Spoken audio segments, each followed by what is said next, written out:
Om Swastiastu.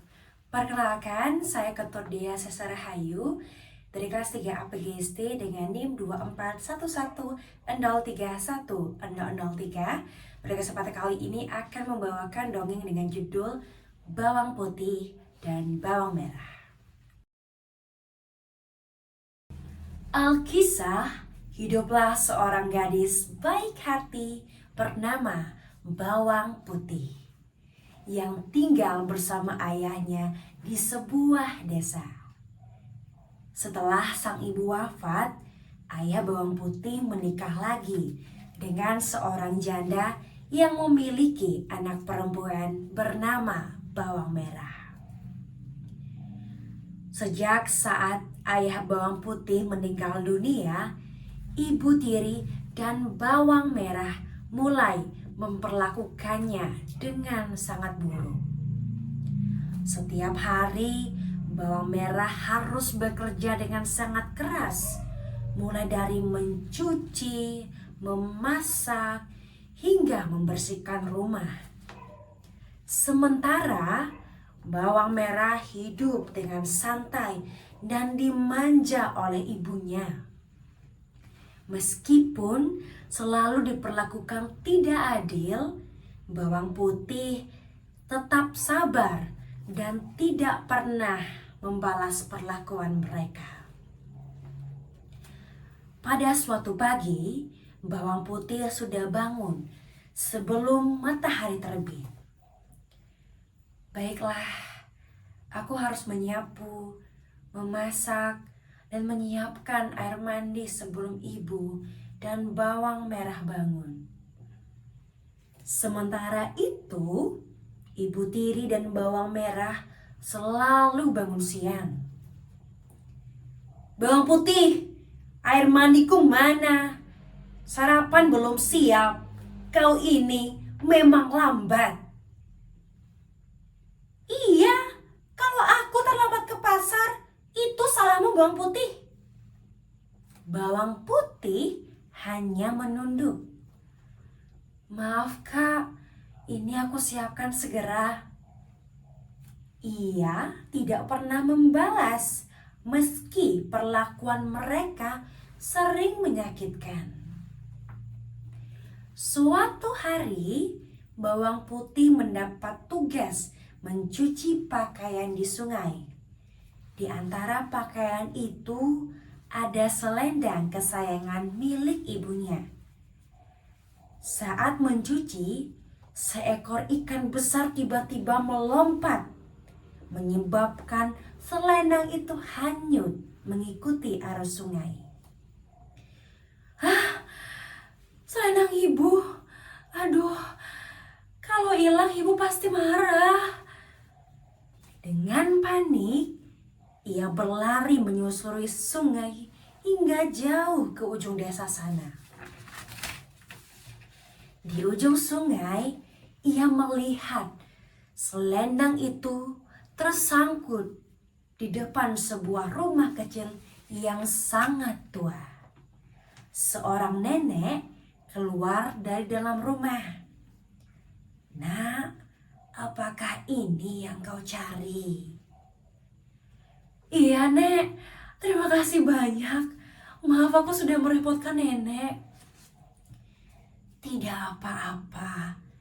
Tapi sebelum kau pulang, bisakah kau membantu nenek membersihkan rumah? Nenek sudah tua dan tidak kuat lagi. Bawang Putih tersenyum tulus.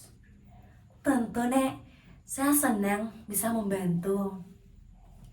Ia menyapu rumah, mencuci peralatan nenek, memasak, dan merapikan semua sudut yang berantakan. Bawang Putih bekerja dengan penuh ketulusan tanpa mengeluh sedikit pun. Nenek tersenyum haru. Terima kasih, Nak. Kau baik sekali. Sebagai hadiah, ambillah satu dari buah labu ini. Yang kecil atau yang besar, Nak? Tanpa ragu, bawang putih memilih labu kecil. Saya pilih yang kecil saja, Nek. Biarlah labu besar untuk nenek simpan. Kau memang berhati mulia. Pulanglah dan bukalah labu ini di rumahmu.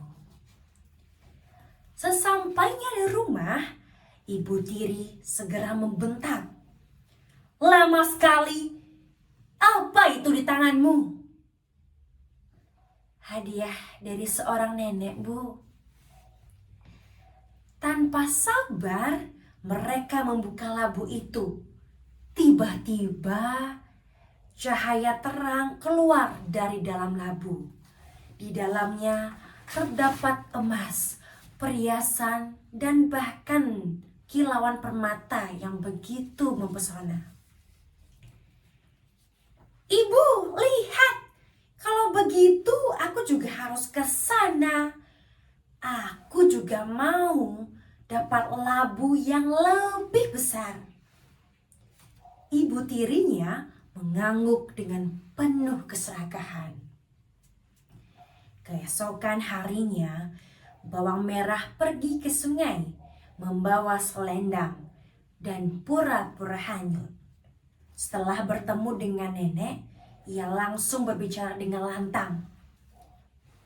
Hei Nek, di mana labu itu? Aku mau hadiah seperti bawang putih. Nenek tersenyum, namun tetap meminta bantuan. Bantu nenek dulu, Nak, bersihkan rumah sebentar. Bawang merah cemberut. Apa? Aku bukan pembantu. Tapi baiklah, asal cepat. Ia melakukan pekerjaan dengan asal-asalan, merusak beberapa barang, bahkan hampir membanting peralatan nenek. Melihat tingkahnya, nenek hanya tersenyum menghela napas. Namun ia tetap sabar dan memberikan labu besar itu kepada bawang merah. Baiklah, ini hadiahmu, bukalah di rumah. Bawang merah tersenyum dengan puas. Sesampainya di rumah, ia dan ibunya dengan penuh semangat membuka labu besar itu. Namun begitu tiba labu itu dibelah, ular, kalajengking, dan serangga beracun berhamburan keluar. Ah, tolong! Apa ini? Kenapa berbeda dengan punya bawang putih? Mereka lari ketakutan. Setelah kejadian itu, Ibu Tiri dan bawang merah menyadari kesalahan mereka. Mereka mendekati bawang putih dengan wajah menyesal. Putih, maafkan kami. Kami telah berlaku kejam padamu. Tidak apa-apa, Bu. Saya sudah memaafkan sejak lama. Sejak saat itu, mereka hidup dengan damai dan saling menghormati satu sama lain.